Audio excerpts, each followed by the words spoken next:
Chapter 18, Part 2, A Pair of Crowns. A blaze of light hit Pearl's eyes as she burst into the tangled forest. "Get back!" Dr. Wu warned, stepping between Pearl and the dark wall.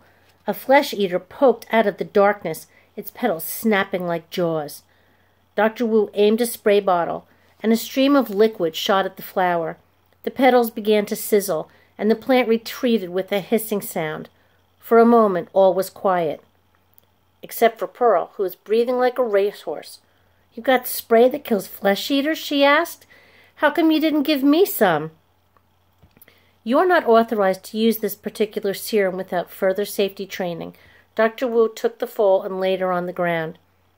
Ben looked at Pearl. "You okay?" "Yes," she said. "You saved me. I was lost, but then I heard your voice." She hugged him so hard he groaned. "You're squeezing me." "Sorry." She let him go. Pearl needed to catch her breath, but she also wanted to tell Dr. Wu everything. "He's in there. Maximus Steele. I saw him. He had a moth strapped to his back, and he flew in and laid a trap." "That is terrible news that requires our attention," Dr. Wu said. "But right now we must focus on our patient. That is always our first priority." Pearl sat beside the medical bag, watching as Dr. Wu took the foal's temperature and felt for broken bones. While the doctor wrapped a bandage around the foal's ankle, Ben picked up the spray bottle and read the label, "Nasty Weed Repellent." "Nasty is not a nasty enough word," Pearl said with a shudder. She'd never again complain about having to pull weeds out of the alley behind the dollar store. Dandelions seemed like diamonds compared to the flesh-eaters. Pearl set the bottle back in the bag, then his eyes widened. "Look!" Pearl didn't know what to expect. Since she and Ben met Dr. Wu and became her apprentices, nothing had been ordinary. Was Ben staring at another carnivorous plant or a swarm of fire-breathing dragonflies? Were the giants migrating in their direction? She swirled around and squealed with joy. The Unicorn King was prancing down the path. Pearl scrambled to her feet, as did Dr. Wu. Everyone bowed. With the creature calculator in hand, the doctor spoke. "The foal's ankle is sprained, but it will heal in a few weeks' time. She's dehydrated and needs her mother's milk. Other than that, she'll be just fine." The Unicorn King touched his nose to the foal's nose. Then he looked at Dr. Wu and neighed. Dr. Wu read the calculator screen.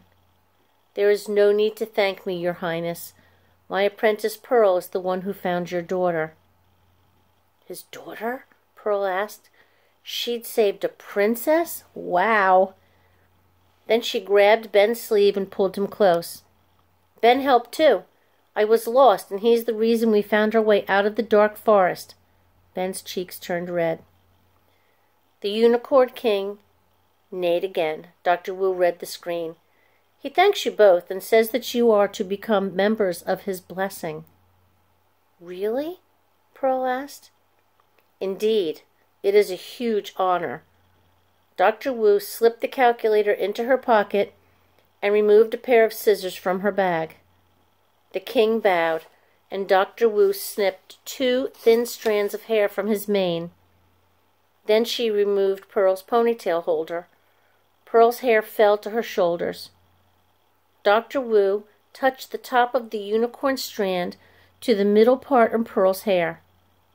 Pearl felt a tingling sensation. "It's attaching itself," Ben said with a gasp. Though Pearl couldn't see it, the strand now looked as if it had grown right out of her head. The king's white unicorn hair blended with Pearl's blonde human hair. Then Dr. Wu tucked the second, shorter strand between layers of Ben's hair. "It tickles," he said. Pearl watched as the strand attached itself to Ben's head.